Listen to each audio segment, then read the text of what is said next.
자, 그러면 우리가 가습기에 대해서 좀 더 이따가 이제 질문이 있으시면 좀 질문을 주셔도 좋고요. 그 다음에 우리가 그러면 좀 더 많은 예시를 좀 들면서 설명을 좀 해야 될 것 같아요. 우리가 조심해야 되는 제품은 어떤 것들이 있는지를 좀 더 예시를 들어보도록 하겠습니다.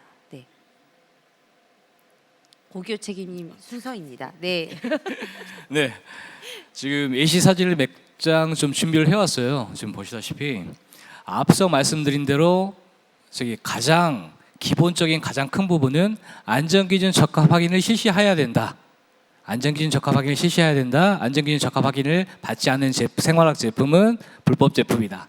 이러한 부분. 그 다음에 두 번째는 소비자가 알기 쉽게 저희가 고시나 법으로 규정한 라벨에 표시를 명확하게 잘 법대로 고시대로 해주셔야 된다. 이게 두 번째 부분이고요. 세 번째 부분은 지금 혹시 이 방송 생중계를 이제 판매자분들이 혹시 보시게 될 수도 있는데 온라인상 저희가 코로나 이후로 더욱 온라인 판매율이 굉장히 증가한 부분이잖아요. 그리고 편의성 때문에 굉장히 구매를 많이 하고, 근데 이제 판매하신 분들이 신고도 잘하고 표시 라벨도 잘 지키셨는데 꼭 광고를 하실 때 실수하시는 분들이 꽤 몇 번 적발이 돼요. 그러한 사례 중심으로 저희가 좀 선별을 해왔습니다. 그래서 저희가 그 안전기준, 표시기준, 그건 화학제품 안전법 8조, 9조, 10조에 따라서 들어가 있는 부분인데 저희가 제34조 보면은 표시 광고의 제한이라는 부분이 있어요.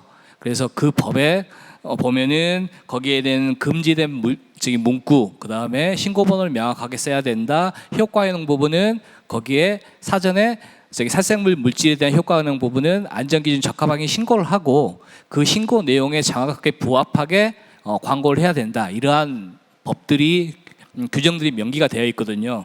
그래서 지금 사례로 가져온 지금 살균제 같은 경우는 강력한 살균 효과 탈취로 살균 소독, 항균, 항바이러스 살균 탈취, 이 부분은 이 제품은 실질적으로 살균제 하실 때 살생물 물질에 대해서 효과효능 신고를 안 하신 제품이에요. 그래서 그걸 안 하시고 그냥 임의대로 광고를 하셔가지고 불법으로 위반 의심으로 해가지고 위반 제품으로 적발된 케이스거든요. 이러한 부분 판매하실 때, 광고하실 때 꼭 유념을 부탁드리고요. 지금 옆에 보시면은 저희가 금지 문구 말씀하셨는데 크게 무독성, 환경 자연 친화적, 무해성, 인체 동물 친화적, 이와 유사한 표현, 이러한 부분을 저희 법상 그리고 고시상 별도로 23년에 규정상 해가지고 세부적으로 마련해 놨습니다. 이러한 부분이 위반된 부분인데 지금 광고 표시와 같이 저희가 표시 광고에 대한 규정이 23년 7월 29일 날 시행이 되었고요. 여기에 보면은 거기 자연주의, 지금 앞서 제가 읽어드린 그런 문구, 인체 동물 친화적, 이상한 표현, 무해성. 기본적으로 생활학 제품은 화학 제품이기 때문에 인체에 무해한 제품은 있을 수가 없어요. 저희가 소비자가 생활 편의성 때문에 그걸 사용하지 그거를 인체 100% 무해하다고 광고하는 부분은 너무 오해의 소지를 불러일으킬 수 있는 문구라고 생각하시면 될 것 같고 저희 법에서는 엄격하게 금지를 하고 있습니다. 그래서 인체 친화적, 자연주기적, 안심하고 안전한 환경 친화적, 이러한 부분은 꼭 온라인 판매를 하실 때 물론 판매량을 위해서 이러한 부분 광고하시는 것은 저희가 이해는 하는데 이러한 부분 소비자가 사용할 때 사실은 인체 유해한 만약에 굉장히 그런 사례가 발생할 수 있으므로 꼭 고민하시고 그런 부분은 사용 금지 자제를 부탁을 드리겠습니다. 네, 자제를 부탁드리도록 하겠습니다. 네. 그러니까 사실 이제 효능 효과 검사를 살균제 같은 경우에 해야 된다고 말씀을 드렸잖아요. 그러면 이제 어느 균을 이제 죽일 수 있느냐, 사멸을 시킬 수 있느냐를 평가를 해야 되는 건데 여기에 보면 코로나 바이러스까지 살균 소독. 그러니까 이런 것들이 그러니까 어떤 살균제마다 모든 균을 다 죽일 수 없는 걸로 알고 있거든요. 그래서 이제 정확하게 그 균을 죽일 수 있는지 그 시험 방법에 따라서 제시된 시험 방법에 따라서 좀 해야 되는 걸로 알고 있는데 혹시 이 부분에 대해서 좀 덧붙여 주실 말씀이 있을까요? 예, 일단 이렇게 생각하면 될 것 같아요. 물론 우리가 죽여야 되는 거 있지만 균, 박테리아들도 사실 생명체잖아요. 그러면 걔네들을 죽여야 되는 거예요. 그럼 어떻게 죽일까? 그러니까 증식이 안 되게 하는 건데 대부분 여러 가지 방법들이 있지만 또 멤브레인을 파괴한다든지 이런 것들이 있거든요. 그러면 어떤 되게 눈에 보이지 않는 생물체지만 걔네들의 멤브레인이 파괴되면 내 몸은 괜찮을까? 한 번쯤 생각해봐야 될 거라고 생각을 합니다. 그래서 네. 우리도 좀 조심히 사용해야 되는 게 맞는 거고요. 네, 맞습니다. 뭐 조금 전에 말씀드린 대로 어떤 이제 모든 균을 죽이지 않는 것도 있지만 이 살균제가 사람에게도 영향을 미친다라고 하는 부분들을 잘 기억을 해주시면 좋을 것 같고, 아까 독성이 없거나 안전하거나 이런 화학물질, 살생물 물질은 없다는 걸 다시 한번 좀 생각을 해봐야 될 것 같습니다. 자, 이 부분도 아마 좀 비슷한 거여서 이 부분을 좀 넘어가도록 하겠습니다. 네, 그리고 보면 이제 뭐 이런 문구, 인체 무해하다 혹은 유해 물질이 없다. 유해 물질이 없는 건 없거든요. 다 화학 물질은 유해성이 고유의 유해성이 좀 있기 때문에 그리고 뭐 항균까지, 사실 이 세 번째 탈취뿐 아니라 항균까지 100% 가깝게 해결했습니다. 이 부분은 왜 위반일까요? 이 부분은 앞서 말씀드린 대로 이제 크게 두 가지 부분인데, 기본적으로 이 제품은 탈취제예요. 안전기준 적합 확인을 탈취제로 받고 지금 항균까지 살균제 품목 용도를 지금 광고를 한 거거든요. 이렇게 광고를 하시려면은 탈취제 품목 플러스 살균제 품목까지 안전기준 적합 확인 신고를 받으셔야 됩니다. 그래서 이제 위반으로 적발된 사례입니다. 근데 사실은 이렇게 적혀 있을 때 그 뒤에 품목을 봤을 때 탈취제 그리고 살균제라고 적혀 있을 때 항균을 적용할 수 있다라는 말씀이시죠. 그래서 만약에 이제 살균제 품목으로 적혀 있지 않은데 항균까지 된다라고 하는 것은 거짓말이다라고 보시면 될 것 같습니다. 네. 자, 그리고요. 그 다음에 저희가 이제 환경정에서 2022년도에 시민의 입장으로 좀 그 생화학 제품 관련돼서 나쁜 광고를 이제 다 조사를 하고 그걸 좀 분류화했어요. 그래서 세 가지로 분류를 좀 했었는데요. 하나는 사고 유발 가능 표현이고, 하나는 근거 없는 주장이고, 세 번째는 기만하는 태도입니다. 첫 번째를 보시면 이제 사고 유발 가능 표현인데요. 안심하고 안전하게. 탈취제의 내용인데, 이제 보통 그 온라인에서 광고할 때 리뷰를 본인들의 광고에 사용되는 경우가 있잖아요. 어떤 분이 이런 리뷰를 썼나 봐요. 폐까지 깨끗해지는 느낌이다. 아마 이제 가족이지 않았을까, 가족 경영을 하시는 거 아닐까라는 생각을 했는데, 이런 그 소비자가 리뷰를 썼고 그것을 광고에 사용했다고 하더라도 만약에 이것으로 인해서 이제 사고가 나거나 이제 뭔가 노출이 돼서 위험하게 된다고 하면 이건 기업의 책임으로 좀 봐야 되지 않을까라는 생각이 좀 들고요. 두 번째는 온 가족이 안심이다. 그러니까 많은 분들이 이제 아이에게도 안심이다라고 하면 좀 순할 것 같아서 이건 꼭 사야 될 것 같다, 이런 얘기 많이 하시거든요. 아마 그걸 그걸 이용한 이제 문구라고 보시면 될 것 같은데, 아까 이제 뭐 노인이나 혹은 어린이를 대상으로 더 안전하게 만드는 게 이제 안전 기준이다라고 했지만, 제가 듣기에는 이게 제품을 만들 때 어쨌든 뭐 이렇게 백인의 그 남성 성인의 기준으로 제품을 만들고 있다는 이야기를 얼핏 들은 적이 있는데, 카더라긴 한데 이게 미국의 상황일까요? 어떨까요, 고기호 책임님? 저한테 질문을 졸라서 잠깐 멍 때리고 있었거든요. 죄송합니다. 제가 잠깐 놓쳤는데 다시 한번 부탁드리겠습니다. 네네. 이제 제가 듣기로는 네네. 이제 생화학 제품 이런 거 만들 때 안전 기준이 뭐 백인 남성, 성인 남성 이렇게 어쨌든 기준을 가지고 만드는 거지. 그래서 아이에게도 안심이다, 임신부에게도 안심이다, 뭐 이런 식의 이제 문구들이, 그러니까 확인이 되지 않은 상태로 이제 광고를 하는 건 문제다라고 저희는 생각을 했었는데. 어떤가요? 아까 노인이나 어린이 일단은 저기 앞서 말씀드린 대로 저희는 이제 기준은 굉장히 보수적으로 사실 잡고 있어요. 그래서 이제 굉장히 보수적으로 잡아서 기본적으로 어린이가 그 노약자가 노출하시더라도 그 위해성이 현저히 낮게 기준을 잡고 있거든요. 하지만 저희가 앞서 지금 표시 광고 지금 말씀하신 것 같이 이런 경우는 저기 34조 이러한 국민한테 정말 이 생활학 제품을 사용함으로써 무해하다 이러한 오해를 받을 수 있게 하는 표현이기 때문에 그러한 부분은 금지 34조 위반에 해당돼서 불법 광고 제품으로 보시면 될 것 같습니다. 네. 혹시 그 이제 연구실에서도 어쨌든 실험들을 하시잖아요. 이 부분에 대해서 좀 첨언해 주신다면요. 첨언이 아니고 제가 또 질문 하나 드려보면 네. 우리나라 사람들은 샴푸를 아까 샴푸 나왔는데 샴푸 몇 번 사용할 것 같습니까? 이 펌프로 한 번. 3번, 한 번, 그죠? 한 번. 저희가 그 사용량을 이렇게 조사한 적이 있어요. 우리가 노출 개수라고 얘기하는 많이 사용한 사람은 12번을 사용하더라고요. 네, 한 번에요. 그래서 저희도 놀랐는데 그래서 무슨 말이냐면 그러니까 이게 제품의 어떤 사용하는 패턴이 너무 많아요.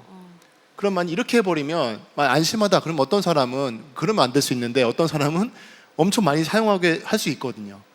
이제 그런 것까지 과연 우리가 아까 보수적으로 했지만 얼마만큼 모든 케이스를 다 우리가 감안했을까? 이거는 사실 물음표잖아요. 한 번만 예외가 있으면 있는 거니까. 그래서 좀 위험한 문구가 아닐 수 있겠다. 그리고 좀 농담 삼아 얘기하는데 저희가 대머리가 어디가 제일 많은 줄 아십니까? 여기가 제일 많대요. 그러니까 이건 지금 카더랍니다. 그래서 샴푸를 여기다 써서 그렇답니다. 네, 이거는 그냥 재미로 말씀드렸습니다. 네. 카더랍니다. 네. 세 번째는 기만하는 태도였는데 이제 보통은 이제 뭐 몇 종 무첨가 물론 몇 종 무첨가 굉장히 중요한 부분이라고 생각을 합니다. 하지만 이게 항균 스프레이잖아요. 그러니까 살균제고 또 스프레이 분사형이라고 하면 이런 물질이 안 들어가 있다고 하더라도 어쨌든 그 아까 생물을 죽일 수 있는 물질이 들어갔다고 하면 이게 인체에 영향을 미칠 수 있다는 걸 감안해야 되는데 이제 기만하는 태도가 아닐까라는 생각을 좀 하면서 환경정에서는 이렇게 세 가지로 나누어서 광고 모니터링을 좀 했던 것을 보실 수 있고요. 자 이제 제가 감히 약속을 드렸었는데 이제 시간이 많이 남진 않아서 소비자 입장에서 좀 궁금한 사례를 좀 미리 모아봤어요. 이 부분은 이선현 선생님께서 좀 가져오셨는데 좀 더 설명을 부탁드릴게요. 네. 유튜브 같은 거 보다 보면은 이제 광고가 계속 들어오거든요. 제 의지와는 상관없이. 근데 이제 저렇게 페브리즈 선전하는데 안개 분사를 너무 확실하게 보여줘가지고 그냥 호흡으로 들어가는 게 나쁘다라고는 알고는 있으나 여전히 요즘에도 저런 광고가 되는 거 보면 저거는 괜찮은 건가? 가습기는 안 됐는데 페브리즈는 제품명을 말해서 좀 그렇지만 그래도 괜찮은 건가라는 질문이 생각이 고민이 들었었고요. 또 하나는 인터넷으로 뭔가 글 같은 거 찾아보다 보면 이제 기고문 같은 것들 많이 보면서 그 사이에 광고들이 뜨는데 이제 AI가 발전되면서 집에서 누워 있을 때 스마트 앱으로 자연스럽게 온도와 아니면 그 향을 조절할 수 있다라고 하면서 저게 그래서 뭐 선테크라는 표현까지 나타나면서 향기와 기술이 합쳐졌다. 아마 이런 식으로 광고가 되게 결국 광고였었거든요. 그러니까 지식을 알려주는 정보처럼 얘기했는데 광고였는데 저런 것들이 과연 아까 가습제 살균제 마찬가지로 그 향을 넣는 거, 에센스 오일 넣는 거랑 마찬가지로 우리나라에서 괜찮은 건가라는 생각이 들었습니다. 네, 이 부분은 김기태 교수님께서 좀 더 자세히 설명해 주실 수 있을 것 같아요. 근데 이거는 자세히 설명한다기보다 사실 우리가 지금까지 계속 지금 이야기되고 있는 것들이어서요. 그러니까 저런 것들이 과연 제대로 검증이 됐을까? 그다음에 저런 용도로 사용되는 것을 승인받고 이렇게 사용되는 것인가에 대한 의문을 가지고 이제 사용을 해야 돼서 저희가 계속 지금까지 이야기하고 있는 것들이라고 생각을 합니다. 네, 그 안개 분사 같은 경우에, 그러니까 이게 그 아마 분자의 이게 쪼개지는 양에 따라 또 노출량이나 뭐 이런 것들에 영향을 미칠 것 같긴 한데 어떨까요? 근데 사실 저게 좀 어려운 게요. 그러니까 저게 그러니까 안개지만 사실 다 에어로졸 형태거든요. 그러면 우리가 에어로졸 형태에서 아니면 뭐 위에 상기도 하기도 뭐 이렇게 하면서 이 기도에서 얼마만큼 위해성이 나올까라는 것을 우리가 정확하게 평가할 수 있는 방법이 잘 없습니다. 그래서 그 여러 가지 좀 복잡한 것들이 좀 있어서 그래서 저런 것들이 우리가 뭐 전혀 없을 거라고 생각하는 것 정도 이렇게 맞출 수 있는 어떤 평가법은 아직은 좀 없지 않을까 생각합니다. 네, 사실 우리가 안전 기준이 이미 이제 보수적으로 있다곤 하지만 이 안전 기준은 현재의 안전 기준이라고 보시면 될 것 같아요. 모든 화학물질의 유해성 정보를 다 확보한 것도 아니고 또 그것이 제품으로 만들어졌을 때 유해성도 전부 다 확인할 수 없고 또 우리가 중요한 건 한 가지 제품만 쓰는 게 아니잖아요. 여러 가지 제품을 한꺼번에 쓰기 때문에 그 노출에 관련돼서는 좀 우리가 장담할 수 없기 때문에 노출을 줄이고 안전하게 사용하는 것이 되게 중요하다라는 이야기를 할 수밖에 없는 것 같고요. 그 오른쪽에 있는 이미지가 제가 보기에는 그 이제 뭐 가습기 디퓨저 이런 거에 발향해서 쓰라는 걸로 보이는데 어떻게 보이시나요, 고교책임님? 이러한 제품은 저희가 이제 가습기로 분류는 안 하는 부분이고요. 그 가습기 부분에 대해서는 그 지속 발생되는 습도 조절 그런 용도로 사용되는 제품을 가습기로 저희가 정의하는 부분이고 이 부분은 현재 앞서 표에 지금 그 김은 국장님께서 설명한 자료에 보면은 지속 방출용이라고 나와 있는 부분이 있을 거예요. 그래서 저희가 지속 방출용 제품으로 안전 기준으로 관리를 하고 있습니다.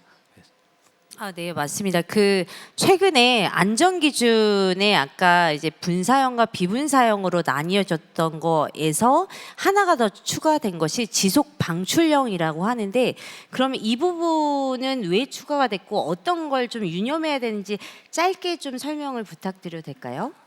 네, 짧게 설명드리자면은 일단 가습기와 사실 거의 유사한 제품이에요. 근데 유사한 제품인데 습도 조절 부분 때문에 그러한 부분이 시간이 짧고 그다음에 그 농도 가습되는 농도가 굉장히 그 가습기에 비교해서 일상적인 가습기에 비교해서 굉장히 낮거든요. 이러한 제품 신유형 제품이라든가 이러한 제품이 계속 증가되는 추세에 따라서 이러한 유형 제품에 맞게 안전 기준이 설정된 거라고 보시면 될 것 같습니다. 네, 알겠습니다. 감사합니다. 그 다음 질문은 이제 녹색 소비자 연대 한 300분이 아마 이제 사전 질문을 주셨고 거기에서 4가지를 뽑았다고. 네, 거짓말이고요. 죄송합니다. 네, 김은영 국장님 한번 질문해 주시죠. 300이라는 숫자가 굉장히 각인될 것 같습니다. 네, 믿어주시고요. 네.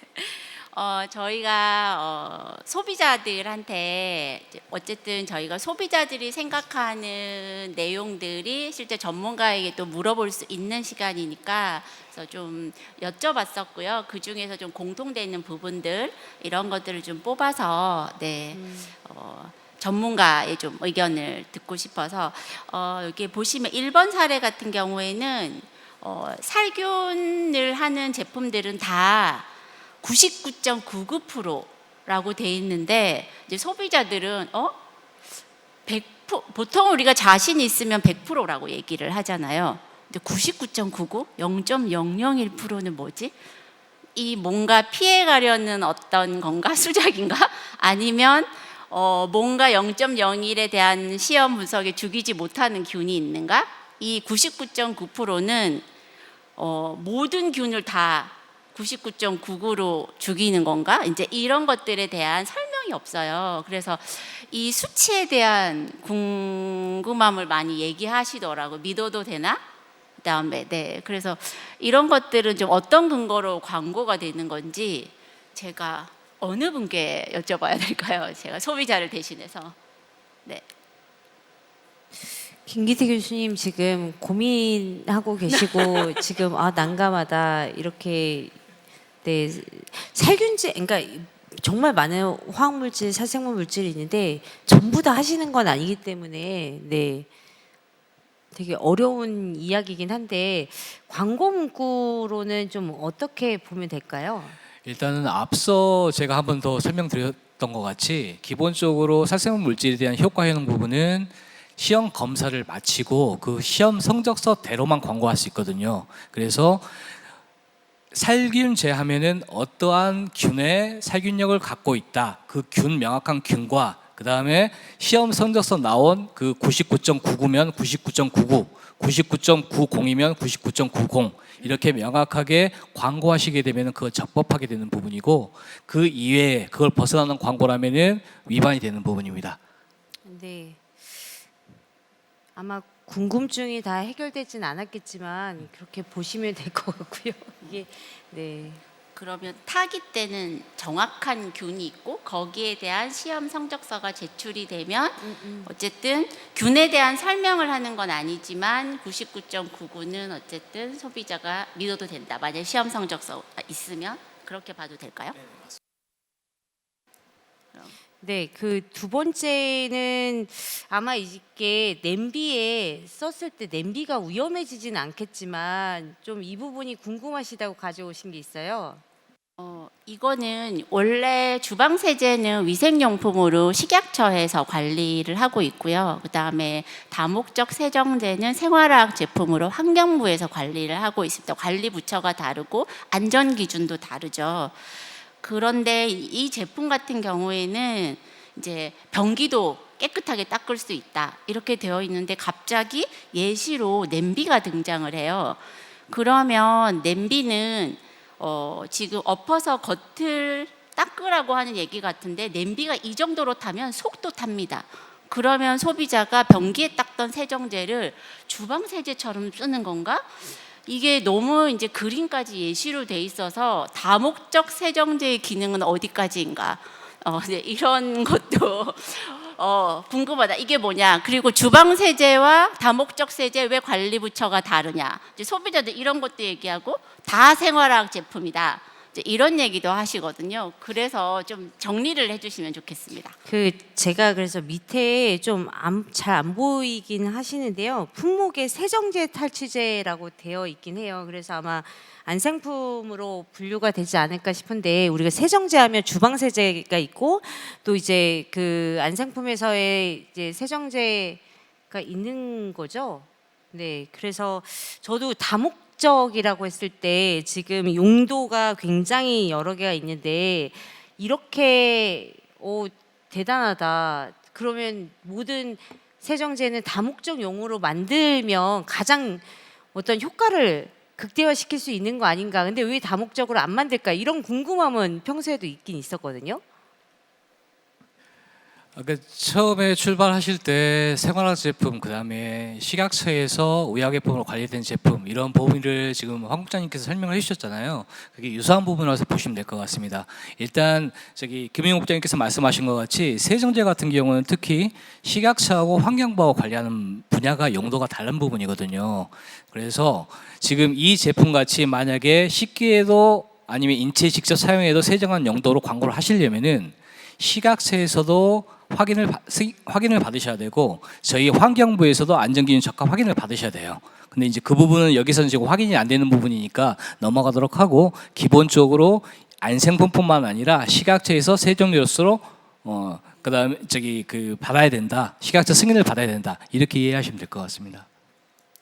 네, 냄비 바닥은 이제 변기용이나 이런 것과는 좀 다르다로 네, 보입니다. 그래서 이렇게 냄비를 예시로 들 거면 식약처의 안전 기준까지 확인을 좀 해야 된다라고 말씀해 주신 것 같고요. 그러면 이제 마지막으로 향하고 있는데요. 아마 이제 불순물과 관련돼서 좀 궁금하신 부분이 있는 것 같아요. 네. 이 제품 같은 경우에는 굉장히 소비자 주의사항과 이런 것들이 잘 되어 있어요. 근데 이제 이걸 보시고 너무 놀랐다고 얘기를 하시는데 본 제품은 불순물을 포함할 가능성이 있으므로 사용에 주의하시오 했는데 이제 이 불순물의 종류도 친절하게 나열을 했고 저희 쪽에 이제 소비자분이 제보를 주신 건 독성 있음. 너무 무서워지신 거예요. 그래서 불순물이 제품에 왜 생기느냐. 보통 소비자들은 불순물은 외부에서 유입된다고 생각하거든요. 근데 화학물질은 물질 간에 내부적으로 발생할 수도 있는 거잖아요. 근데 이제 이런 것들에 대해서 소비자들이 좀 불안해하셔서 너무 친절하게 표현했는데 너무 무섭다. 이런 얘기들도 하셔가지고 조금 제가 뭐 설명드리는 것보다 네. 김기태 교수님께서 조금 화학 물질의 성질을 말씀해 주시면 좋겠습니다. 네, 이런 거 같은 경우에는 우리가 그 어떤 기능을 위한 제품을 만들고 화학물질 쓰는 거를 오해를 하고 있는 건데요. 그러니까 화학물질 하나가 있으면 이걸로 다 기능이 일어나는 게 아니거든요. 그럼 우리가 무엇인가 다른 반응을 통해서 이렇게 만들어내는데 이런 것, 예를 들어 접자체 같은 경우에는 저희가 그 단량체를 이렇게 중합 반응이라고 하는 이제 그걸 통해서 이제 고분자를 만들게 되거든요. 그렇게 되면 여러 가지가 다양하게 발생할 수도 있고 만들어진 새로운 화학물질 구조가 또 다른 어떤 물이라든지 다른 거랑 또 반응할 수도 있고요. 이제 그렇게 되는 경우도 있어서 저렇게 불순물이 생기고 있고, 또 한 가지는 저희가 기능을 위해서 예를 들어 황화형 같은 경우에는 아마 접착을 좀 더 잘 되기 위해서 좀 넣을 수도 있거든요. 그러니까 그렇게 이렇게 넣다 보면 기능이 좀 더 좋게 하다 보면 저런 것들을 넣게 되고요. 그러면은 또 이제 제조 과정에서도 우리가 어딘지는 정확히 모르겠지만 그런 제조 과정에 잔류물이 남게 되고요. 그래서 다양하게 어떤 저렇게 불순물이 남을 수 있는 가능성은 존재한다고 할 수 있습니다. 특이한 적은 저 사이클로헥세인 같은 경우 사실 원료 물질이에요. 그러니까 있을 수밖에 없죠. 어떻게 보면. 근데 그게 이제 독성이 있는 이제 물질이었던 거고요. 그래서 크게 놀라진 않지만 그래도 일단 기본적으로 저희가 그러니까 이해하는 거는 이 제품에 대한 기능은 화학 물질에서 온다. 근데 그 화학 물질이 단일 물질이 아니라 어떻게 반응도 하고 우리가 여러 가지 새롭게 조합한다. 그러면 우리가 알지 못하는 것도 생길 수 있다라고 생각하시면 될 것 같습니다.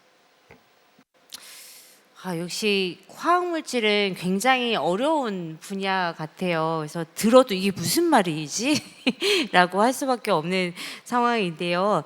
이제 마지막으로 이제 네 번째를 예시로 들고 오긴 했지만 이제 우리가 마지막 주제로 좀 다뤄봤으면 하는 부분이 있거든요. 그러니까 이런 서울대 화학박사가 개발한, 그러니까 굉장히 우리 사회에서 서울대 그것도 화학박사 개발했다. 그래서 가장 안전한 이런 표현을 좀 썼는데, 우리가 생화학 제품을 사용하면서 안전은 무엇일까? 안전하기 위해서는 우리는 무엇을 염두에 둬야 될까? 나는 어떤 이제 오늘 회고를 좀 해보자면 어떤 거에 좀 주안점을 두고 마지막 말을 좀 내뱉을 수 있을까?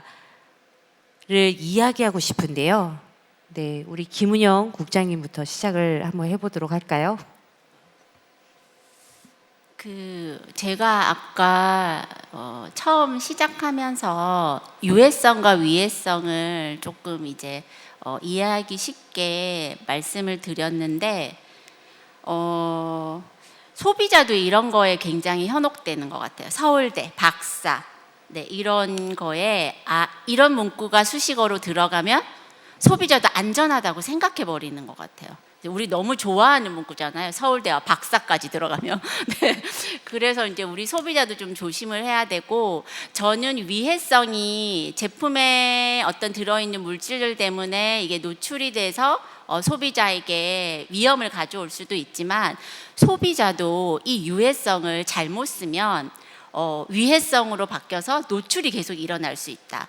근데 내가 잘못해서 나에게 위험을 주는 것들은 조심해야 하지 않는가. 그래서 이게 이런 광고가 가능하냐 이런 것보다 우리도 좀 소비자로서 이런 거에 현혹되지 않고 또 용도에 맞게 조금 더 내 위해성을 줄이는 이런 제품 사용을 좀 하셨으면 좋겠다. 이런 당부를 좀 드리고 싶습니다.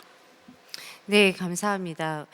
아마 이제 생화학 제품 관련돼서 사후 관리도 좀 해보셨고 여러 상황들을 좀 알고 계시기 때문에 좀 더 당부할 수 있는 말이 있을 것 같아요, 고 교수님.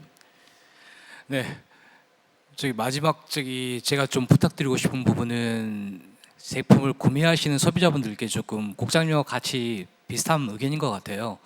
저희 기술원하고 환경부에서, 그리고 또 옆에 계신 이제 시민단체 분들하고 그다음에 이제 옆에 계신 교수님 전문가 분들하고는 지속적으로 생활학 제품 안전 관리에 대해서는 노력을 저희가 하고 있습니다. 또 기업분들도 참여하셔가지고, 그래서 그러한 노력을 하고 있음에도 불구하고 생활학 제품으로 인한 피해 사례, 유해 사례 부분은 대부분 이제 소비자분들이 표시나벨에 붙어 있는 사용상 주의사항이라든지 사용 용법을 잘 안 지켜서 사고 사례가 나는 부분이 있거든요. 그래서 그러한 부분 생활학 제품을 꼭 사용하실 때 표시나벨에 있는 주의사항, 사용 방법 부분을 좀 준수해서 사용해 주십사라고 당부 말씀을 드리는 부분이고요. 저희가 기본적으로 생활학 제품은 편의성 이러한 부분 때문에 저희가 생활학 제품 화학물질을 사용하는 부분이잖아요. 그러한 부분을 편리성에 의해서 사용하게 된다면은 유해성, 위험성은 어느 정도 감수해야 되는 부분이고, 그러한 부분이 없게 하기 위해서는 꼭 방금 말씀드린 대로 사용 용법, 주의사항 이러한 부분을 꼭 보시고 거기에 맞게 사용해 주십사 하는 부분을 마지막으로 말씀드리고 싶었습니다. 네, 감사합니다. 오늘 김기태 교수님 좀 어떠셨나요? 지금 아마 2년째 이걸 하고 여기 나오셔서 이야기를 좀 해주셨는데 또 이제 독성이나 이런 것들에 대해서 좀 더 많이 아시기 때문에 이 화학물질과 안전하면 어떤 말씀을 좀 하고 싶으실까요? 네, 이미 두 분께서 말씀을 잘 해주셔서, 그러니까 일단 화학물질과 그다음에 생활화 제품에 대한 본질을 우리가 좀 잘 깨달아야 되는 게 좀 먼저고요. 그래서 사실 저희 문명이 또 화학물질의 문명이라고 할 만큼 화학물질 노출은 피할 수 없을 것 같습니다. 향후에도. 그래서 좀 간단하게 말씀드리면 정부가 됐든 아니면 기업체가 됐든 소비자가 됐든 다 같이 그 의도적인 노출을 좀 줄일 수 있는 방안이 무엇인지 서로 같이 노력하면 좋을 것 같습니다. 네, 감사합니다. 오늘 또 이제 처음 참여를 해보셨는데 이제 어떤 생각들 드셨는지 네 말씀 부탁드릴게요. 생협에서 활동하면서 이제 라면 나왔을 때 되게 좋았었거든요. 그래서 근데 이제 친구랑 얘기하다가 아무리 생협이라도 라면은 라면인 거야라는 얘기가 좀 충격이었어요. 라면은 라면인 거고 가공식품은 가공식품인 거죠. 그래서 그런 생각을 하면서 한편으로 이제 안전한 거라는 걸 나는 누구한테 위임하고 있었을까? 이제 생화학 제품이 너무 어려우니까 서울대 화학박사라는 부분에 위임하고 있는 거죠. 그 사람이 안전하다고 하면 그래서 안전한 거지.